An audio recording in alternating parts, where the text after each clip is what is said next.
All right, everyone, welcome back to another video on the channel. Welcome back, guys.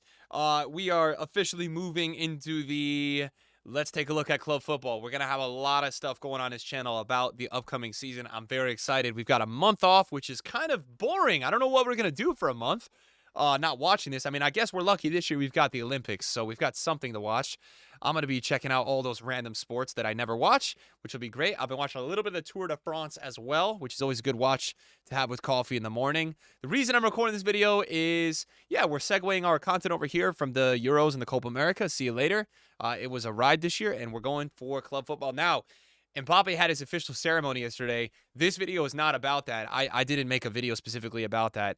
This is going to be about Real Madrid next season. We're going to talk a little bit about that in this video. I'm finding it absolutely ridiculous how incredibly talented this squad is. It might be one of the most talented teams I've ever seen assembled. And I think Mbappe, we're all in this phase right now where we forget a healthy, motivated Mbappe, genuinely how good he is. There's a couple parts to Mbappe's game that he definitely could work on. No player is perfect. I think Mbappe's ultimate decision-making and selflessness in the last second definitely could be improved. But overall, I mean, it wasn't a great Euro for him. He had a broken nose. I'll give him the benefit. I feel like Mbappe has been the best player in the world for quite a little while now. I know you could argue differences with statistics and this and that. And I know we have certain Ballon d'Or rankings, which we will be doing a video talking about and looking at this week on this channel as well. But overall, this guy is still at the top of the tier with player. And, there's a lot of narratives going on right now about Mbappe. Did he peak already? Did he already, he got that World Cup. He got in that World Cup final in the next one. Did he already peak?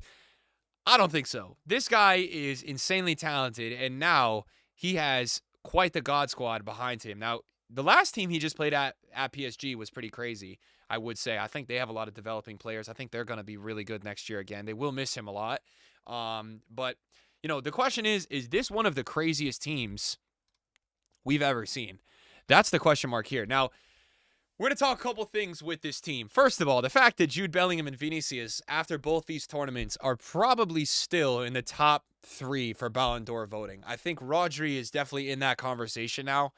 That is crazy on the same team. So Madrid obviously won the UCL last year. We know that. They had some of that UCL aura for sure. Many different matches last year. They proved they can do it in any style, any format. They can adapt and adjust. And so what did they do? They added Mbappe to the team. Now, I will just say this personally. It's going to be interesting to see how this works. We're kind of not saying we're seeing the same situation, but Ronaldo was at Madrid, and then later on in his career, when he lost a bit of pace, maybe a little bit of that flair, he went to the 9 spot and played striker at Juventus, and now he plays at Al Nassr. At Man United, he played that too.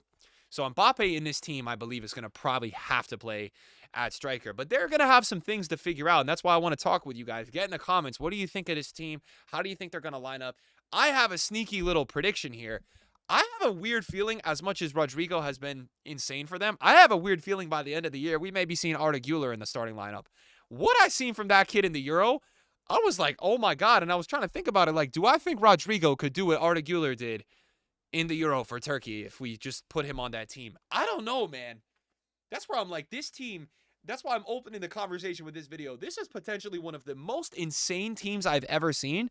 And I'm at the point where, like, not only do I believe they have the best manager in football, Ancelotti, I'm like in shock of like, how is he going to do this team? Now, it's obviously a luxury to have all these players, but we're looking at this starting lineup. Courtois, I think that's a no-brainer. I think they should because of how well Lunin played. He is a really nice option to have at the backup keeper, but they probably could get some decent money for him because he played out of his mind at the end of the season. And if Courtois is healthy, Courtois plays. Now, Lunin could be next up when Courtois is done, but Courtois, for me, is still the best keeper in the world. Like, when he's healthy, he's ridiculous. We saw that in the final. Carvajal, somehow this guy is only still 32. I have no idea how he's only 32. I thought he was 38. He's 32. 32. He's still in the peak of his powers. He'll be good for another year or two. Rudy, in my opinion, him and Saliba are the best 2 center backs in the world right now. Militao coming back from injury. They also have some depth at this spot.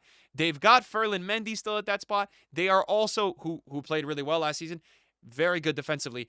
Also, they are rumored and linked to get Alphonso Davies. I don't know if that's going to happen, Wow, if that happens. Wow. Then in the midfield, Tchouaméni, Jude, Valverde. Now, who's untouchable in this midfield? Jude Bellingham plays.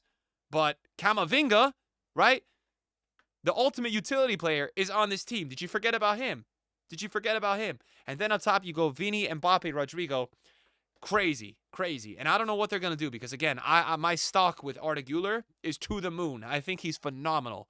So he needs game time. It's a waste of his career if he's not playing. But how is Mbappe going to do in this spot? Because I felt like Mbappe throughout his career, recently especially as well, on the left has just been lethal. That cut inside, that is his go-to, man. That cut inside on the left, it's what he's most comfortable with.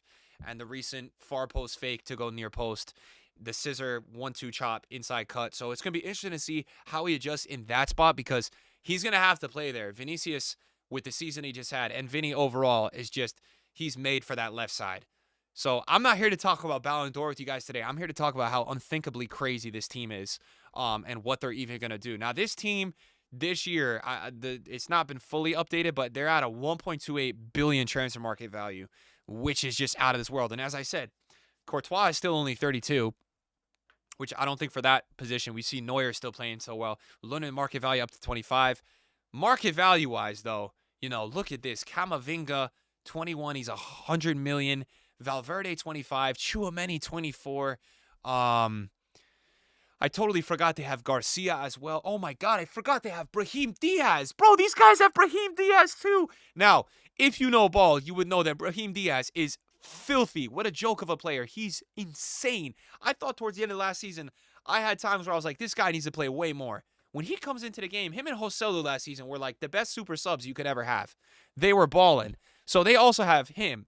And that's that question mark with, they're going to have Arda Güler, Brahim Diaz, the depth on this team, Camavinga. Modric has stayed for another season. You still have Modric, which is arguably, some people will argue, the greatest midfielder of all time. Definitely one of the GOATs in the midfield. He's still on a team, so he's going to be in a rotation. I mean, this team is a joke. I don't even understand how this team is, what else could they even get? Maybe one more center back for the rotation? Alaba is still out with injury, but people forget how good and experienced and great Alaba is. Some of these incredible players, I thought they were a lot older than they were. Alaba, Carvajal, and Courtois, all still only 32, which some people will say only, but look, they have a couple years left for sure. So, I don't know. This team, out of this world. I mean, if anyone beats this team next season in the league, I know Barca have a lot going, and I think Barca will be better next season than they were last season. This upcoming season, I think they'll be better. But I don't think they're going to be able to beat this team over a whole season. I mean, let's say this team gets an injury in one in the attack, one in the midfield, one in the defense. Bro, they're fine. They're fine. And that's the beauty of this team. That's the luxury of it. So that's where we're like, is it really a problem if you don't know if you're starting Arda Güler or Rodrigo? I mean, Rodrigo will start for the first half of the season, but man, it's crazy that they've got Arda Güler, Brahim Diaz off the bench, Camavinga, bro. Wow, what a joke. Forgot about Brahim Diaz. They did lose Joselu. Joselu left this season, and Nacho is officially, I think, done as well. So, yeah, Joselu left too. Joselu this season was crazy for them, but Joselu is out the door as well. And one thing I wanted to talk about is just overall transfer values. It's crazy to me to see Real Madrid as 2 because I think Real Madrid by far, that's where I'm like, I don't know how much I trust this stuff because I know transfer values are transfer values, but like after the Euro, there's no way Phil Foden is worth 150 mil. There's no way. So some of these values I think are definitely a little bit off. And I think City overall on this team definitely have some declining values. I think they would have got way more for Bernardo Silva a year or two ago than they would get now. I think Rodri's is probably a little undervalued, even though he's 28. He's probably him and Haaland on this team are probably the most expensive. I mean, they've got Guardiola as 75. I don't know if Guardiola's that much, I don't know. So just crazy to see overall. I think this team is definitely the best team in football. Is anybody going to beat them? I mean, because some people will sit there and compare a team like this to a super team as of recent with like Man City. But even Man City with Haaland and De Bruyne, I mean, De Bruyne is not the old De Bruyne anymore. It's not the same. I mean, we're talking they have 2 out of 3 in the Ballon d'Or top 3 right now. They just won the UCL, and they got Mbappe, who a lot of people would tell you is the best player in the world, into this team. With the developing Arda Güler playing the way he's playing, with players like Jude, Tchouaméni, Valverde, Camavinga, all really young and getting better per year. I mean, Valverde's not really young anymore. He's 25, but you get the point. So, I don't know, man. Every time I look at this team more and more, I'm getting more impressed the more I look at it. I'm scared for the world of football because this Madrid team, what did they get this year? Was it 16 UCLs? Was it 16? It was definitely 15. Did they get 16 this year? I don't know, man. They look so good to win it again. I mean, anything can happen in the UCL, and this year we have a different format. But I would be genuinely shocked if these guys didn't at least get to the final again next year. I mean, they're too strong. I think the league, they have it. We're going to do a specific video talking about Barca. And by the way, did you know Mbappe's ceremony had 80,000 people there? The last time that happened was with Cristiano Ronaldo. Cristiano Ronaldo had a ceremony with 80,000 people. So what do you guys think of Madrid next season? What are the expectations? I mean, the one thing I'll put in the end of this video, just in terms of discussion based with Real Madrid, when you have a team like this, there is more pressure. There's elevated pressure. I think we've seen that a couple of the years with City, but I wouldn't even say those City teams are as crazy as this Madrid team. This Madrid team, for me, is so impressive because of the way Ancelotti manages this team. Pep's systems, I think, are very systematic, and they can be countered at times, and there's times we see Pep overthink stuff.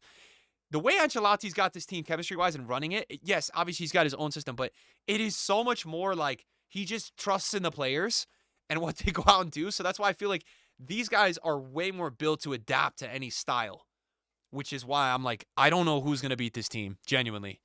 Genuinely, they have the youthfulness and the energy in the midfield. They've got the lethal finishing. I mean, the way, if you see how Vini has improved from his first season at Madrid to now, I mean, it's wild how much he's improved his finishing. He's one of the best now in the world. And then, you get a guy who's the best player in the world for many, Mbappe. You get Rodrigo, who I think is just slept on. I mean, I think he's been the key to this revived motor. They didn't even have like a transition period because Rodrigo and Vinny just went crazy. And then Rudy is just ruthless. The back line, the goalkeeper. I mean, it's got everything you need. The expectation with this team, though, is going to be to win the Champions League and win the league. That's the expectation. I mean, these guys are so labeled now as Mr. Champions League, and this is not just, oh, I play for Real Madrid and this team used to be good. Bro, people now, yes, we don't forget the history. We don't forget all the times with Ramos and Ronaldo and Navas, but people think of Madrid now as these guys here. Vinny, Jude, Rudy, Courtois, Carvajal, Rodrigo. That's the core. Valverde, that's what we think of Madrid now. We expect these guys now. It's not surprising anymore, right? We were surprised when they went on that run with Benzema. We weren't even really surprised last season. We know this is them, and now they have Mbappe. They have a young talent like Arda Güler. Man, the expectations have never been higher for a squad. I mean, anytime they lose, it's going to be like mainstream news. So, thoughts on a team? How do you guys expect them to do next season? I mean, I would be shocked if they got anywhere outside of the final of the UCL and winning the league. I would be really surprised. Let me know your thoughts. Appreciate it, guys.